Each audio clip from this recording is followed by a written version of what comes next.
안녕하세요. 혹시 살면서 억울한 일을 당한 적이 있나요? 정말 억울한 일인데 그 잘못이 모두 저라고 이야기하지만 해명을 할 수도 해명해도 믿어주지도 않는 상황 말이에요. 상상만 해도 무척이나 끔찍하죠. 무척 안타까운 일이지만 저는 그런 일을 겪었었는데요. 아무리 이야기해도 아무도 제 말을 들어주지 않고 들어주려는 마음조차 없더라고요. 어린 시절 저는 요즘 친구들이 말하는 금수저 비슷한 거였어요. 우리 집은 무척 잘 살았었는데요. 엄청 넓은 마당이 있는 집에 그 당시 시골에서는 보기 드물었던 고급 자동차도 늘 주차되어 있었죠. 오래된 주택이기는 했지만 꽤 넓은 집이었고 솜씨가 좋은 분들이 잘 보수를 해주셔서 적절한 양식 구조가 섞인 곳이었어요. 넓은 마당에는 어머니가 키우시는 예쁜 꽃들이 사계절 내내 부족함 없이 펴 있었는데요. 마당에서 꽃에 물을 주고 다듬으시는 어머니에게는 늘 따뜻한 햇볕이 내려앉고는 했어요. 동화 속에 나오는 천사나 선녀가 실제로 있다면 저런 모습이지 않을까 하는 생각을 했었죠. 존경받는 아버지, 다정한 어머니, 그리고 저의 가장 친한 언니까지 제 가족은 그야말로 완벽한 모습이었어요. 주변에서 다들 저희 집을 부러워했고 단순히 좋은 집을 부러워하는 게 아닌 지적이고 화목한 제 가족의 모습들까지 부러워하고는 했죠. 그러다 보니 어릴 때를 떠올리면 늘 행복한 기억뿐이었어요. 고생이라고는 모르고 자랐고 늘 저를 사랑하고 위해주는 사람들에게 둘러싸여서 자랐으니까요. 특히 어머니 다음으로 어릴 때부터 저를 돌봐주던 아주머니가 계셨는데요. 제가 태어나자마자부터 저를 봐주기 시작하셨다고 해요. 그분뿐만 아니라 우리 집에서 일손을 도와주시던 많은 분이 제가 태어나기도 전부터 혹은 아버지랑 어머니가 결혼하기도 전부터 일을 하던 분들도 계셨어요. 그러다 보니 단순히 직원이 아니라 제 가족들에게는 그분들이 모두 제 2의 가족이나 다름없는 분들이었죠. 제 유일한 자매였던 언니는 무척이나 똑부러진 아가씨였는데요. 저보다 3살이 많았는데 그 또래 아이들보다 더 어른스러웠어요. 어머니의 미모와 아버지의 카리스마를 그대로 물려받아 다들 나중에 언니가 자라면 아버지 사업도 물려받겠다며 입을 모아 칭찬하고는 했어요. 그러다 보니 저는 자연스럽게 언니를 동경하게 되었는데요. 아주 어릴 때부터 언니가 하는 일이라면 뭔지도 모르고 따라하고는 했어요. 언니가 앉아서 책을 읽으면 괜히 옆에 동화책이라도 들고 가서 읽는 척을 하고 피아노를 연습하면 저도 곁에 앉아 손가락을 움직이며 따라해보고는 했죠. 생각해보면 언니를 귀찮아질 정도로 졸졸 쫓아다니면서 물 마시는 모습까지 따라했던 것 같아요. 부모님과 언니, 그리고 일하는 분들까지 저에게는 누구 한 명도 빼놓을 수 없는 소중한 가족들이었어요. 제 어린 세상의 전부였다고 해도 과언이 아니었죠. 그 작고 행복한 세상은 계속될 것 같았지만 세상의 많은 것들이 그렇듯 영원한 것은 어디에도 없는 법이었죠. 그날은 유난히도 추운 겨울날이었어요. 추운 걸 몹시도 싫어했던 저는 날이 추워지면서 자주 투정을 부리거나 떼를 쓰고는 했어요. 그리고 사건이 발생한 날은 제 고집이 극도로 다다른 때였죠. 아버지와 사업으로 오래 알고 지낸 분이 크게 잔치를 벌여서 제 가족과 일하는 분들까지 모두 초대했어요. 집안끼리 오래 알고 지낸 사이였기에 저희가 찾아뵙고 자리를 빛내는 것이 매우 중요했어요. 대부분의 사업적 관계가 그러하듯이요. 그런데 하필이면 초대를 해준 그날이 제 생일이었죠. 문제는 거기서부터 시작되었어요. 며칠 전부터 아버지께서 그날은 다 같이 잔치에 가야 한다고 이야기를 꺼낸 순간부터 저는 입이 잔뜩 튀어나와 툴툴거렸어요. 제 생일에 왜 남의 잔치에 가야 하냐며 나는 생일 파티를 하고 싶다고. 언니 생일은 한 번도 다른 날에 한 적 없으면서 왜 제 생일에만 그러냐면서 잔뜩 화가 나서 성질을 부렸어요.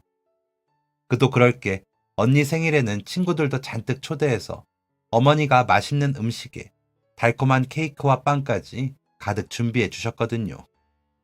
그때가 기억이 나면서 다녀와서 다음날 파티를 해주겠다는 부모님이 미워졌어요. 더 웃긴 건 저는 평소에 생일에 대해서 그렇게 신경 쓰는 아이가 아니었다는 거예요.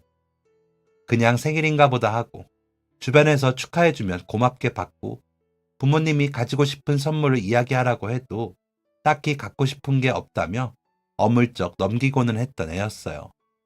하지만 사람에게는 어떤 기운이라는 게 있는 건지 그의 생일날은 유독 특별한 의미를 두면서 내 생일 챙겨달라고 울고불고 떼를 썼죠.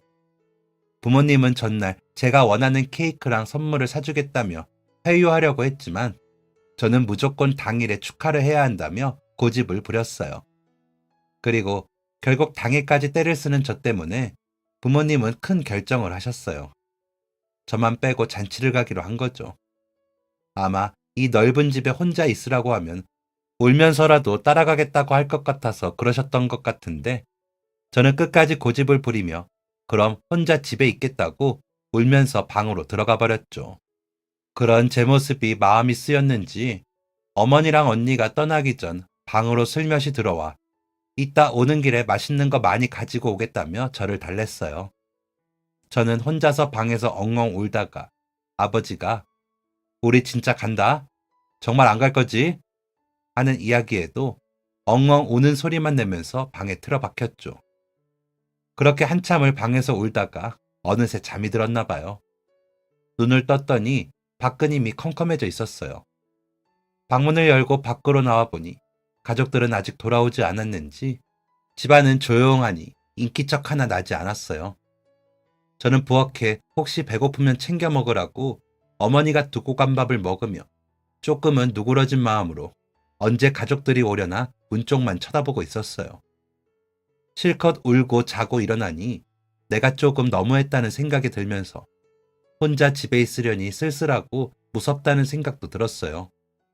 그래서 가족들이 돌아오면 미안하다고, 내가 너무 때를 썼다고, 잘못했다고 이야기해야겠다고 생각하고 있었죠. 그리고 아버지도 꼭 안아드려야겠다 싶었어요. 하지만 밥을 먹고 마루에 앉아 아무리 기다려도 대문 앞에는 인기척도 없었어요. 어느새 푸르스름한 저녁에서 완전히 하늘이 컴컴해졌는데도 아무런 소식이 없었죠.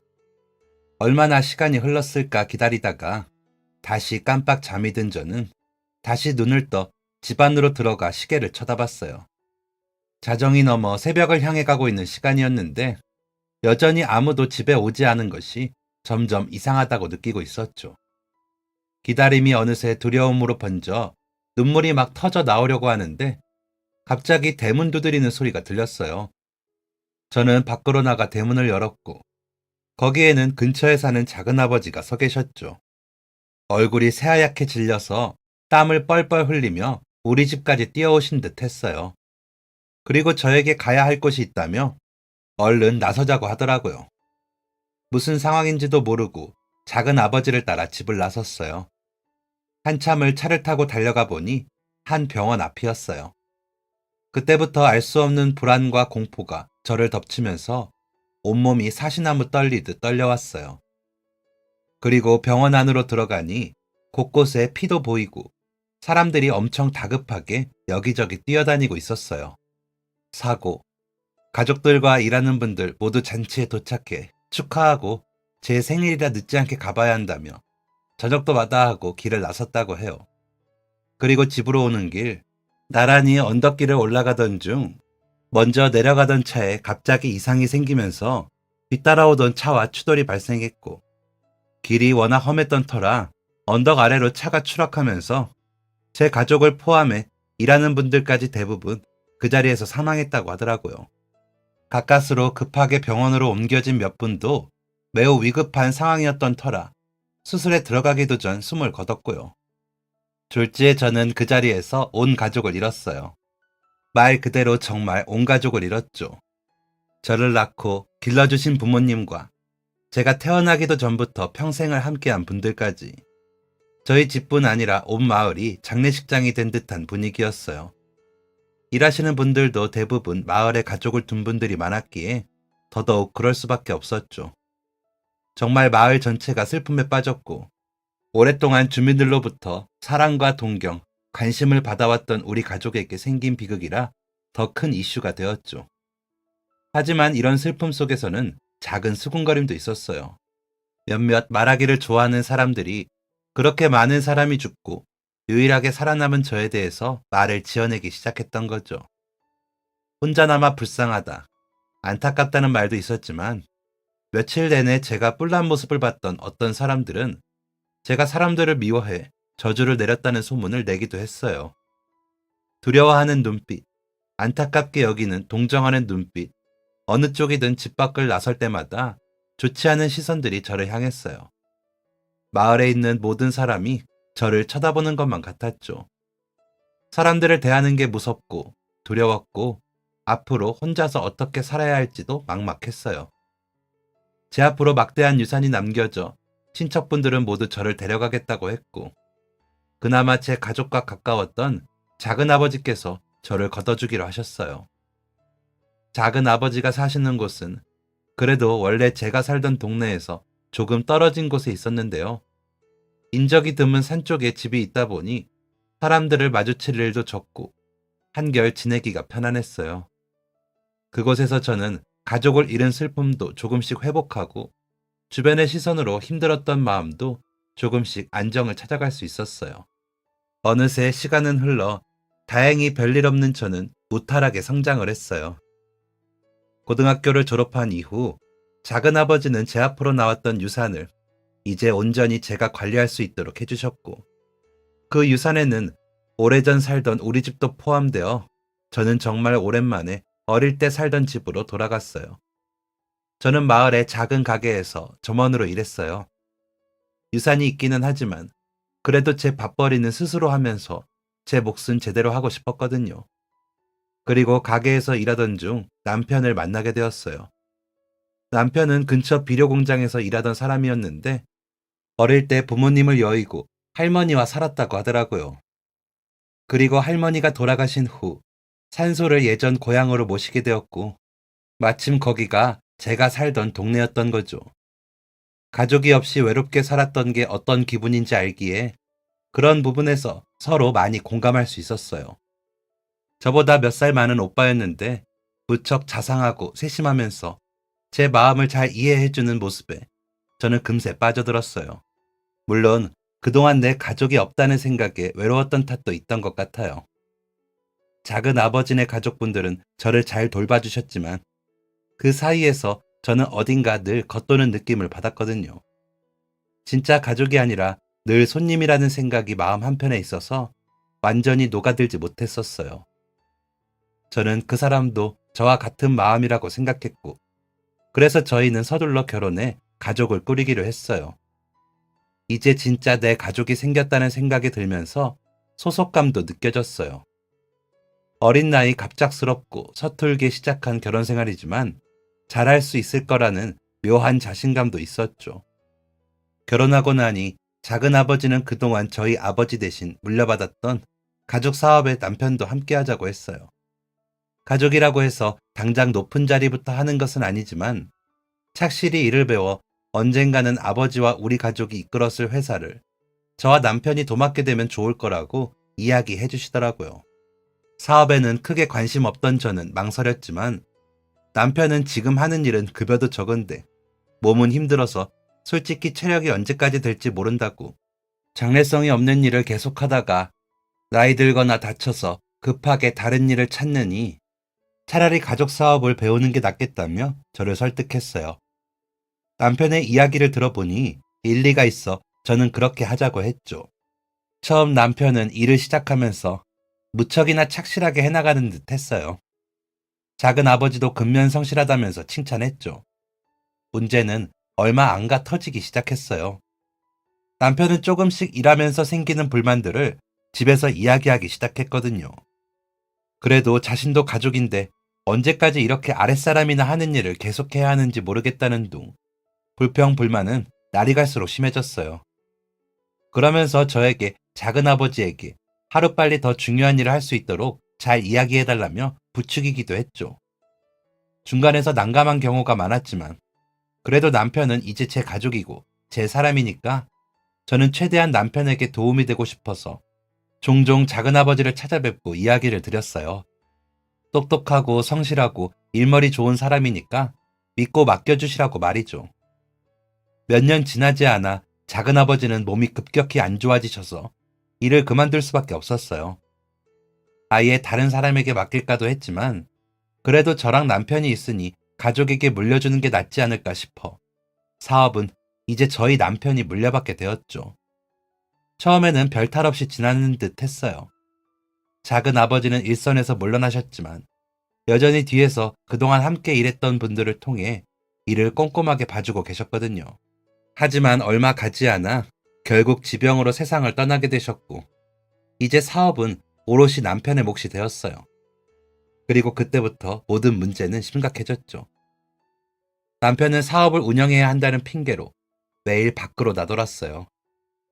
집안 가업을 더 크게 만들어주겠다고 자기만 믿으라고 큰 소리를 치면서 마치 제 세상인 양 들떠 여기저기 돌아다니기 시작했죠. 사람들과 매일 술을 먹고 접대랍시고 여자들도 함께하는 듯 했어요. 크게 따지고 싶었지만 그래도 일하겠다는 사람을 너무 몰아세우는 것도 아닌 것 같아 참았죠. 그래, 사업하는 사람들은 다들 그렇다고 하더라 하면서 저 자신을 설득했어요. 그리고 이제 저에게는 유일한 가족이니 이 관계를 나쁘게 만드는 일은 아무것도 하고 싶지 않았어요. 그래서 이해심 많은 아내인 척, 다 괜찮은 척 그렇게 넘겼던 것 같아요. 하지만 시간이 지나고 보니 남편은 겉만 번지르르한 사람이었어요. 행동보다 말만 앞서는 사람이었고 항상 결과는 없는 사람이었죠. 사업을 위해서라는 이야기는 그냥 허울 좋은 명분일 뿐이었고 회사 일에 제대로 신경도 쓰지 않으면서 이래저래 돌아다니며 돈만 쓰느라 생활비는 늘 아슬아슬했어요. 심지어 자기 마음대로 회사 업무나 사람들을 휘둘러 사람들의 신임도 많이 잃은 상태였고 좋은 임직원들은 이미 떠났거나 떠날 준비를 하고 있었죠. 그리고 옆에는 그저 남편의 돈을 한 푼이라도 더 뜯어내려는 사람들만 남았어요. 하지만 일이 이렇게 잘못되고 있다는 것을 저는 너무 늦게 알았어요. 어련히 알아서 잘하겠지. 무턱대고 남편을 믿기만 했던 게 잘못이었죠. 몇 년 사이 사업은 거의 문을 닫을 위기에 처했고 은행에서 대출까지 잔뜩 받고 동네 사람들에게 마을을 위한 좋은 아이디어가 있다는 명분으로 투자금까지 받아냈다고 해요. 더 충격적인 사실은 남편의 지인을 통해 알게 되었어요. 예전부터 알던 사이라던 여자는 알고 보니 저희 마을에 오기 전부터 동거하고 있던 남편의 여자였죠. 알고 보니 남편은 할머니가 돌아가신 후 우연히 우리 동네에 방문했다가 제 이야기를 듣게 되었다고 해요. 어릴 때 온 가족을 잃고 집안의 큰 유산을 물려받은 아이. 그 유산을 하나도 쓰지 않고 모아두었다는 소문을 듣게 된 남편은 고의로 저에게 접근했던 거였어요. 제 얼굴을 보면서 비웃듯이 그 이야기를 전하는 그 여자의 뺨이라도 날리고 싶었는데 그 순간에도 남편이 없으면 어떡하지? 라는 생각에 그럴 용기조차도 없던 저는 말없이 집으로 돌아왔어요. 그 당시 저는 아이를 임신 중이었거든요. 부모님 없이 성장하는 게 어떤 것인지 잘 알았기에 아무리 밉고 못난 남편이어도 차마 헤어지지는 못하겠다는 생각이 들었어요. 그리고 집에 돌아온 남편에게 소리를 지르며 울분을 토해냈죠. 남편은 적반하장으로 저에게 소리를 치더니 성을 내면서 집을 나갔어요. 그리고 그날 밤 술을 마시고 집으로 돌아오던 남편은 발을 헛디뎌 죽었어요. 남편의 사망 소식을 듣자마자 저희 애는 어떡하나 싶은 생각이 들었어요. 그리고 마을에는 또다시 흉흉한 소문이 퍼졌어요. 저랑 싸우고 남편이 사망했다는 이야기가 퍼지면서 제 가족이 사고를 당했을 때도 그렇고 역시 제가 원흉이라는 이야기가 떠돌았죠. 그동안 남편이 밖에서 하고 다닌 행실 때문에 저희 부부의 평판이 떨어져 있던 터라 이번에는 소문이 더 빠르고 나쁘게 퍼지는 듯 했어요. 이때다 싶어 너도 나도 한마디씩 거들게 된 거죠. 순식간에 저는 마을에서 가장 재수없는 여자가 되었어요. 가족도 남편도 잡아먹은 년. 사람들은 저에 대해 그렇게 이야기했어요. 더 큰 문제는 남편이 마을 부흥 사업인가 뭔가를 한다는 명목으로 사람들에게 돈을 빌린 채 죽었다는 거였어요. 그 돈은 대체 어디를 갔는지 저는 구경도 한 적이 없고 남편이 죽은 후에도 돈을 빌린 사람들에게 갚을 재산이 없었죠. 순식간에 저는 마을 사람들에게 배척당했어요. 시장에 계란 하나를 사러 가도 아무도 저에게 물건을 팔려고 하지 않았어요. 아이까지 임신한 상태였던 저는 밥도 제대로 먹지 못하며 지내다가 결국 마을을 떠나야겠다고 생각했어요. 사는 곳이 조금씩 달라지기는 했어도 태어나면서 지금까지 제가 자랐던 곳이고 저희 아이가 태어나면 이곳에서 같은 경험을 시켜주고 싶었는데 다음날 저는 짐이랄 것도 없지만 옷가지 몇 개와 주머니와 지갑을 털어나온 몇천 원을 챙겨 집을 나섰어요. 버스비라도 아끼려고 터미널까지 걸어가는 길. 그동안도 식사를 제대로 하지 못한 데다가 한참을 걸었더니 금방이라도 쓰러질 것처럼 어지러움이 느껴졌어요. 살던 곳을 벗어나 이웃마을에 들어섰는데 한 식당이 눈에 보였어요. 국수와 비빔밥을 파는 곳이었는데 당장 남은 돈으로는 차비도 겨우 할 수 있기에 밥을 먹을 수는 없었어요. 하지만 너무 배가 고파 도저히 한 걸음도 더 나설 수가 없겠더라고요. 마음속으로 수천 번을 고민하고 갈등하다 결국 무작정 가게 안으로 들어갔어요. 일단 자리에 앉아 식사를 주문하고 둘러보니 꽤 손님이 있는 식당이었죠. 사장님은 중년의 부부였는데 매우 상냥하고 친절하게 저를 안내해 주셨어요. 제 배를 보더니 아기 엄마였냐면서 이럴 때일수록 잘 먹어야 한다고 수육 몇 점도 서비스로 내주셨죠. 두 분이 친절하게 대해주실수록 제 마음은 점점 무거워졌어요. 사실 돈을 안 내고 몰래 도망칠 생각이었거든요. 그러면 안 되지만 그때는 너무 배가 고파 그렇게라도 음식을 먹어야 할 것 같았어요. 식사를 다 마치고 저는 불안한 마음으로 주변의 눈치를 살피기 시작했어요. 어느새 가게의 손님은 한 차례 빠지고 홀에는 저 혼자뿐이었죠. 두 분은 설거지거리를 들고 주방 안으로 들어가셨고 한참 고민하다가 카운터에서 펜으로 정말 죄송하다고 다음에 와서 꼭 갚겠다는 메모와 함께 제 이름을 적어두고 돈을 내는 척하면서 가게를 빠져나왔어요. 심장이 너무 쿵쾅거리고 두 손이 벌벌 떨리는데 빨리 도망쳐야 한다는 생각에 덜덜 떨리는 다리를 억지로 끌면서 터미널을 향해 갔어요. 그런데 그때 누군가가 저를 부르면서 뛰어오더라고요. 얼른 도망치고 싶었지만 결국 남자 사장님이 달려와 제 어깨를 두드리며 불렀어요.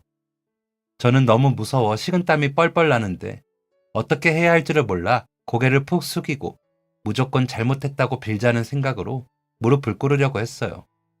하지만 사장님은 전혀 예상하지 못했던 이야기를 하셨어요. 어떤 사정이 있는지 모르겠지만 저희 부부에게도 힘들었던 시절이 있었어요. 얼굴 보니 그동안 먹는 건 고사하고 잠도 제대로 못 잔 것 같은데 혹시나 먹은 거 얹히기라도 하면 아기 엄마도 아기도 안 좋아요. 그러니까 오늘 일은 앞으로 열심히 살기 위해 겪은 경험이라 생각하고 너무 마음 무겁게 갖지 말아요. 그리고 이거. 사장님은 저에게 몇만 원을 쥐어주셨어요.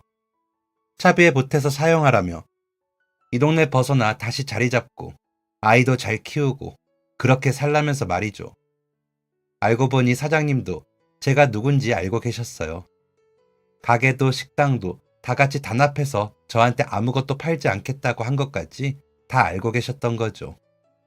그래서 제가 처음 식당에 들어섰을 때부터 저를 안타깝게 여겨서 더 챙겨주려고 하셨던 거고 당연히 돈을 내지 못하겠구나 생각하셨다고 해요. 손에 차비를 쥐어주시면서 손을 꼭 잡아주시는데 잠깐이었지만 그 온도가 무척이나 뜨겁게 느껴졌어요.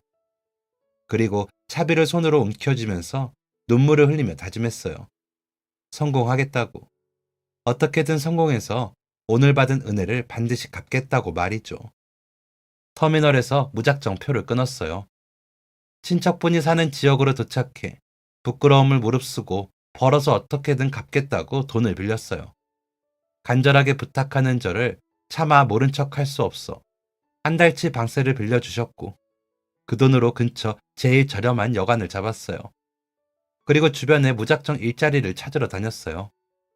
겨우겨우 한 식당에서 저를 고용해주겠다고 하셨고 저는 식당에서 일하면서도 시간이 남을 때마다 동네에서 박스도 줍고 공병도 주어 100원 한 푼이라도 벌기 위해 돌아다녔어요. 배가 점점 불러오면서 몸이 무거워지고 힘들었지만 이 악물고 버티면서 일했어요. 그리고 월급을 받을 때마다 방세를 빌려준 친척분에게 갚았어요. 그렇게 몇 달 죽어라 일만 했고 출산일이 다가왔어요. 어려운 상황에서 악착같이 사는 제 모습을 안타깝게 여긴 친척분이 병원에 데려가 아이를 낳을 수 있도록 해주셨어요. 일주일간 산후조리까지 도와주셔서 덕분에 저는 사랑스러운 아이와 무사히 만날 수 있었죠. 태어난 아이를 보니 새삼 깨닫는 게 있었어요. 남편이 사망하고 재산을 모두 잃으면서 저에게 아무것도 남은 게 없다고 생각했는데 아직 제 유일한 가족이 남아 있었어요. 작은 세상에서 저만 바라보고 의지하는 소중한 아이. 제품에 안겨 젖을 물고 있는 모습을 보니 다시 한번 힘이 불끈 솟아나는 것 같았어요. 이 아이를 위해서라도 어떻게든 살아남아야겠다 결심이 들었죠. 아이를 낳고 몸이 회복되고 나서 바로 일을 시작했어요. 공장 일이 끝나면 밤부터 새벽까지는 기사 식당에서 음식도 만들고 서빙도 했어요. 생활이 크게 나아지지는 않았지만 그래도 시간이 흐르면서 여간방은 월세집이 되었어요. 여전히 입에 풀칠하면서 살기 빠듯하지만 그래도 우리에 굶기지는 않을 수 있을 정도였죠. 생각보다 육아에는 필요한 게 많았어요. 특히 옷은 금방 자라버려서 사두면 금세 못 입어 아깝더라고요.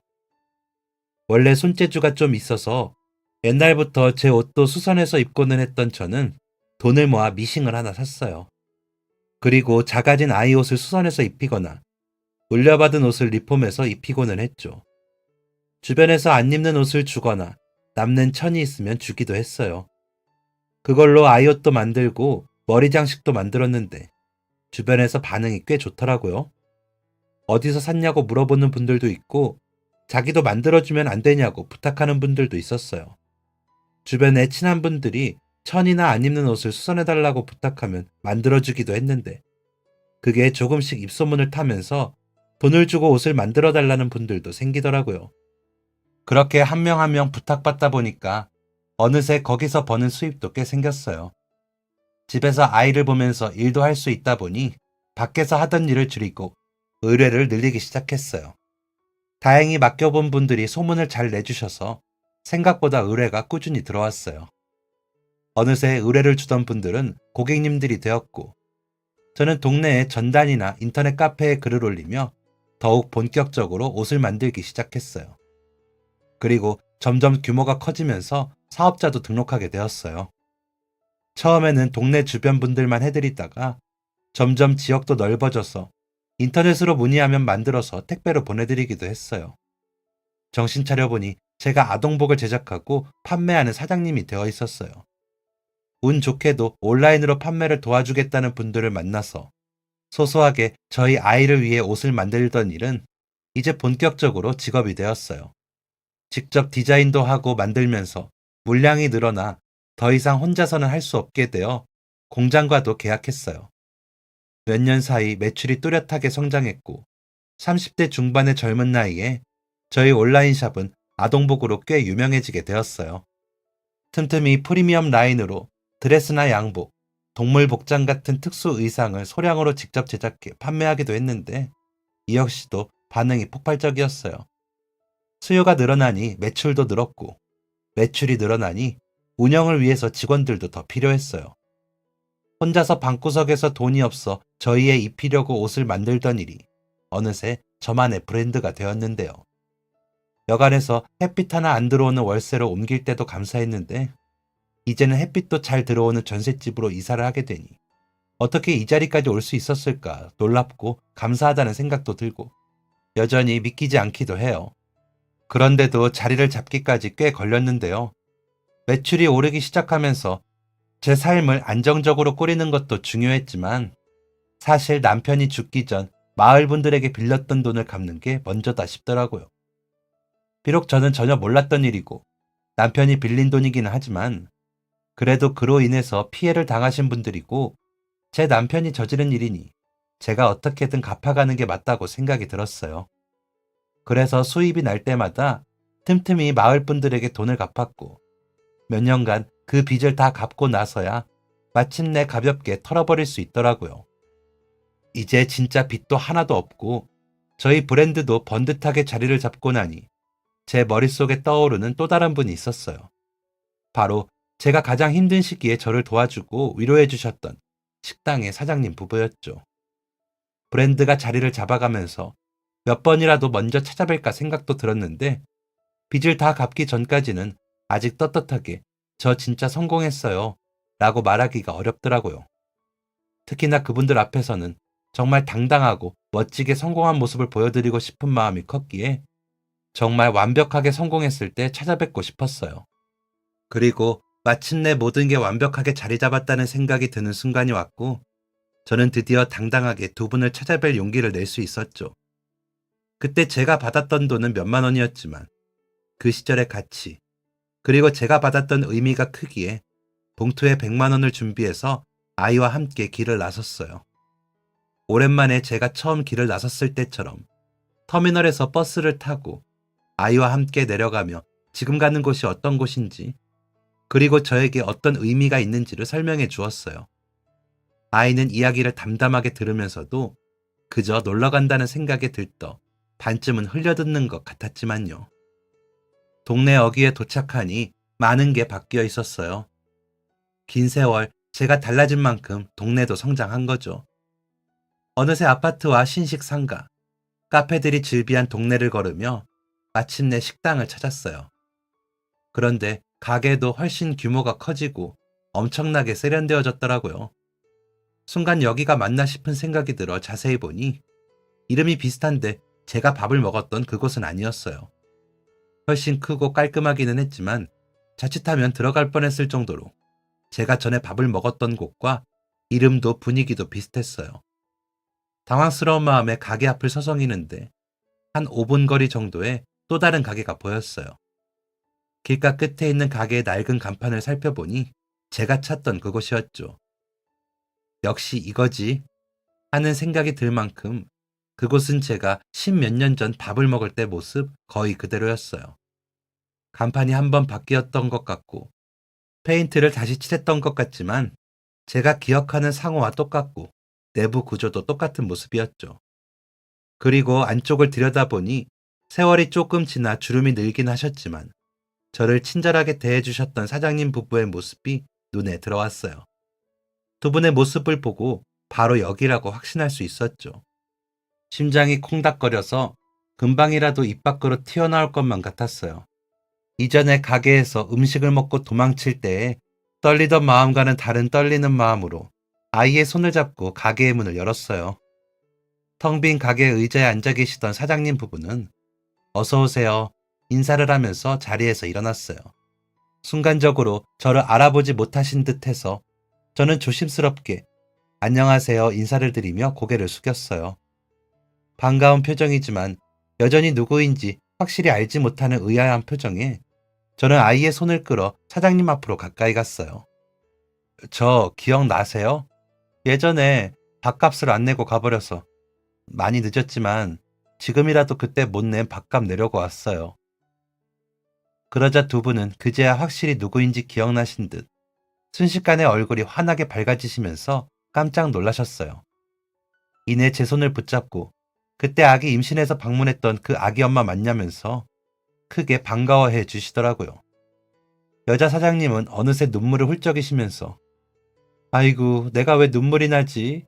하며 멋쩍은 듯 웃으며 옷소매로 눈물을 닦아내셨어요. 그러자 옆에 있던 남자 사장님은 아이고 이 사람이 이렇게 반가운 사람 앞에 두고 울긴 왜 울어 참나 하시면서도 눈가에는 눈물이 살짝 고이시더라고요.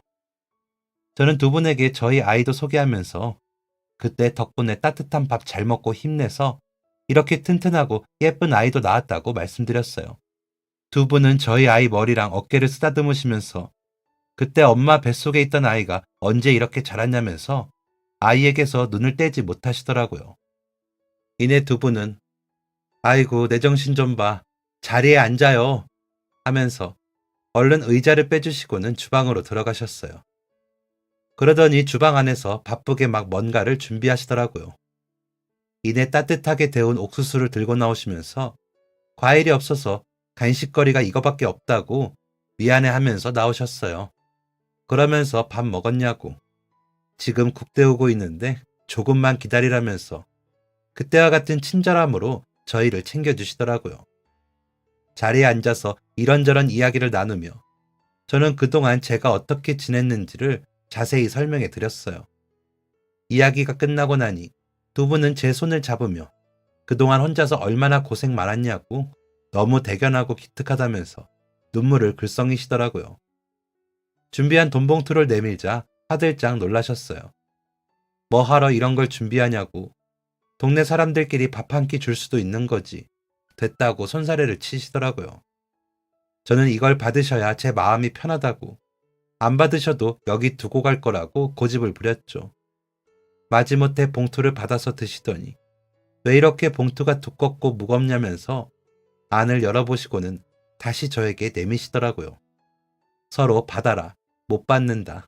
실랑이를 벌이다가 이제 이 정도 돈은 드릴 수 있을 만큼 성공했다. 제발 받아주시라. 사장사장한 끝에 겨우 돈을 드릴 수 있었어요.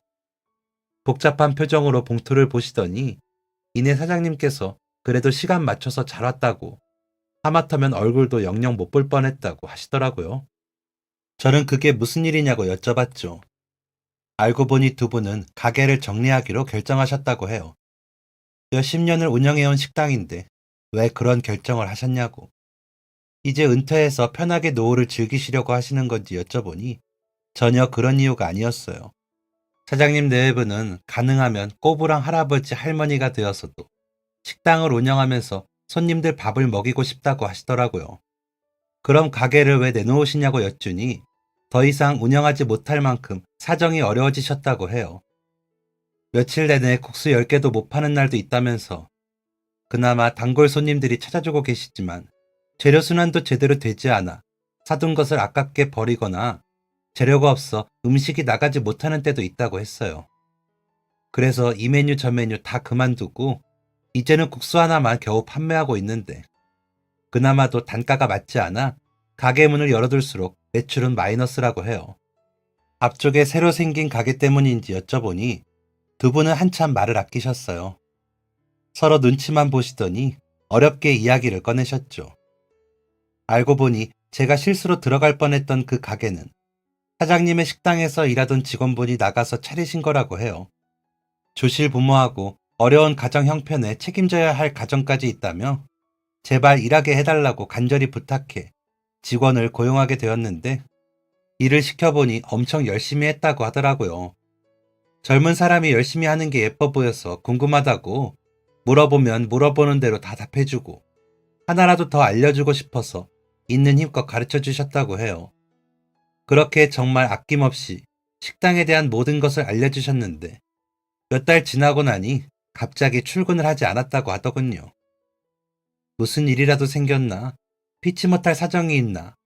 연락도 안 되어 걱정되던 차에 5분 거리 되는 가게에 커다란 플랜카드가 붙은 것을 보게 되셨어요. 사장님네 식당이랑 상호가 거의 비슷한 데다가 원조 전통 표현들이 붙어 있었죠. 이게 뭔가 싶어서 부동산이랑 주변을 수소문해서 알아보니 사장님 가게에서 일하던 그 직원이 차린 가게였어요. 뭔가 뒤통수를 맞은 것 같아 억울한데 어디에 말할 곳도 없고 무작정 찾아가 그 사람에게 따지니 요리법에 무슨 특허가 있는 것도 아니고 가게 이름도 비슷한 곳이 얼마나 많은지 아냐면서 오히려 당당하게 굴었다고 하더라고요. 너무너무 황당하고 억울했지만 방법이 없었어요.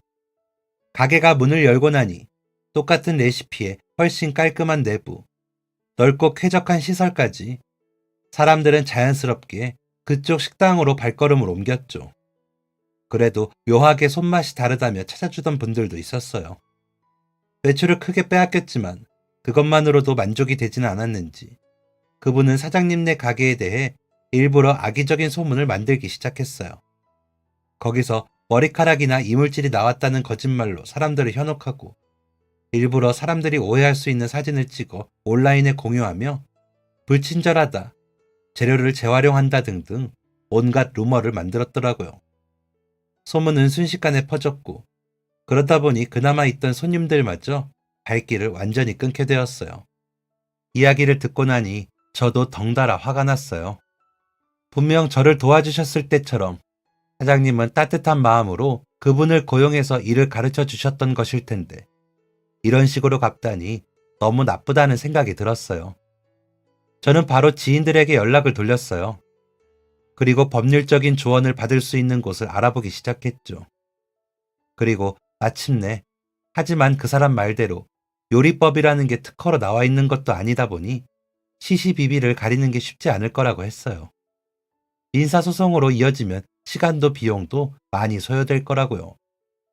비용이라면 얼마든지 부담해드리고 싶었지만 여린 사장님들이 그 긴 소송 기간을 견딜 수 있을까 싶은 생각이 들었어요.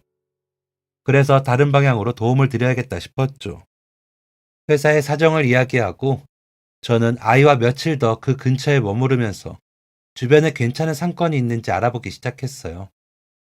그리고 때마침 좋은 매물을 발견하게 되었고 저는 바로 그 가게를 계약했죠. 사장님 부부에게도 이야기를 드렸어요. 근처에 마침 너무 좋은 가게 자리가 나와서 계약했다고. 오래 정든 곳이기는 하지만 식당을 이전하자고 이야기를 드렸죠. 사장님은 식당으로 옮기는 것보다 저에게 금전적, 시간적 피해를 주는 게 미안하다면서 거절하셨어요. 그리고 저희는 또다시 실랑이를 이어갔죠. 결국 저는 그냥 드리는 게 아니라 예전에 저를 도와주셨던 것처럼 저도 기회를 드리는 것뿐이라고, 너무 훌륭한 식당이라 투자하는 거라고 설득했어요. 그리고 마침내 매출의 일부분을 제가 받는 거로 결론이 났죠. 주변의 지인들을 소집해 리모델링도 멋지게 하고 제가 아는 고객분들 중 인터넷에서 힘 좀 쓰는 분들에게 부탁해 식당 소문도 제대로 낼 수 있도록 했어요. 몇몇 지인분들을 초대해서 밥을 사드렸는데 제가 아는 분이라서 하는 이야기가 아니라 정말 너무 음식 맛이 훌륭하다면서 칭찬하시더라고요. 덕분에 오픈한 지 얼마 되지 않은 시점부터 홍보가 열심히 진행되었어요. 다들 입소문을 듣고 하나둘 식당을 찾아주시더니 음식 맛과 사장님 부부의 친절함을 맛보고는 금세 단골이 되었어요. 그러다 보니 자연스럽게 멀지 않은 거리에 같은 메뉴를 파는 그 나쁜 사람이 차린 가게는 매출도 손님도 줄어들었어요. 그 사람에게 직접적으로 시원한 복수는 하지 못해 아쉽지만 복수할 힘을 제가 애정하는 사람들에게 투자해 더 좋은 결과를 낼 수 있도록 했죠. 다행히 식당은 제 예상처럼 많은 분이 찾아주시는 맛집이 되었고 사장님들은 이게 다 제 덕분이라며 너무 감사하다고 매달 매출의 일부를 저에게 보내주고 계세요. 그리고 저로 인해서 깨달은 게 많다며 수익의 일부는 또 지역에 있는 미혼모분들을 위해 후원도 하고 계신다고 하더라고요. 솔직히 그때 절박했던 저에게 사장님이 주셨던 도움이 더 큰 의미였는데 제 여유 있는 주머니에서 나온 도움을 이렇게 고맙게 받아주시다니 제가 더 감사한 마음이에요. 그리고 사장님이 베푸신 마음을 본받아 저도 저희 지역 내의 미혼모분들을 위해서 후원을 진행하기로 했어요. 사실 혼자 아이를 키워본 사람으로서 제가 먼저 나서서 했어야 하는 일인데 너무 늦었다는 생각이 드네요. 제 아동복 판매도 꾸준히 성장하고 있고 사장님들의 식당도 잘 되고 저희 아이도 어디 하나 아픈 곳 없이 건강하게 자라주고 있는데요. 더할 나위 없이 행복하다는 말이 실감나는 요즘이에요. 어릴 때부터 다들 저를 재수없는, 저주받은, 어딘가 찜찜한 아이로 부르고 어른이 되어서는 많은 사람이 등을 돌리는 순간도 있었는데 그때에는 너무나 힘들었지만 마침내 이렇게 마음 놓고 행복할 수 있게 되었어요. 그리고 앞으로도 이 행복이 쭉 이어지면서 옛날에 제가 그랬듯이 간절히 도움을 바라고 있는 누군가가 저희의 후원으로 새로운 삶을 찾게 될 수 있기를 바라면서 앞으로도 더 열심히 많은 분들을 도울 거예요. 지금까지 사연 들어주셔서 감사합니다. 사연이 재밌으셨다면 구독과 좋아요를 눌러주세요. 감사합니다. 안녕히 계세요.